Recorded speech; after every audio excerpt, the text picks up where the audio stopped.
We started using Telone back when EDB ran out, so that'd be 30 odd years ago. I think Dad switched over to rural Telone, and yeah, since then we've been using it ever since. We did stop briefly for about 4 years. We didn't think we were having any nematode issues, but we found out quite quickly that our nematicides we were using while we weren't using Telone weren't cut out for it. So we dove back into using Telone again, and I don't think we'll ever look back now.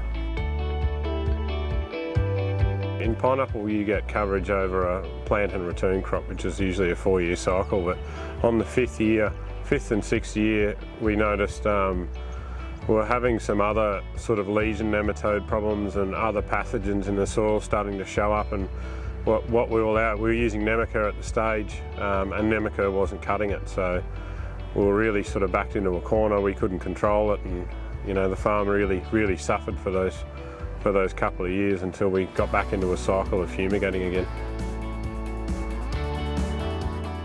Well, as soon as we, of course, pineapple been a two-year cycle, of course we had to farm out everything we hadn't fumigated, and from the stuff we started Teloning straight on, we could just instantly see a difference within, you know, as soon as the plant started to grow, we just knew, yep, that was our issue.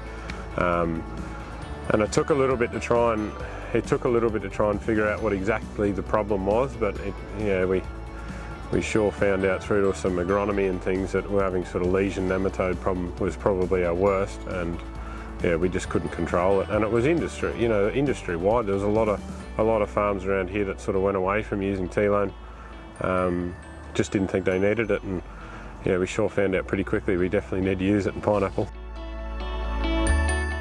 You could only carry 2 bottles on the rig, and you know, you're forever switching and changing bottles, and you know, safety-wise it wasn't really the best either, so we decided to go down the path of building a Broadacre rig, and especially with this wet weather the way it is now, we can do bulk amounts of land and just leave it sit, and we can get it ready when we need it, because a lot of the time when it's dry enough you're trying to plant, and you sort of don't have the time to try and hill up ground and leave it sit for 14 days before we come back. We often just don't have that time, especially now with the weather. So the Broadacre rig's it's something that we should have done years ago, because the ease of it, and you know, the way the bottles are now and the way the rig's set up, it's just the easiest thing to do. So this paddock here, this bit of ground we're standing on now was treated back in Easter. We had a weather window of a couple of days, so we quickly put it in, and we didn't touch it for a couple of months, and we've only just planted it now, which, you know, we had a lot of wet weather between Easter and a month ago, so you know, we didn't really have the ability to, I guess, get back in here and, you know, have the 14 days to be able to leave it sit. So, you know, this is where it's starting to really shine, this Broadacre.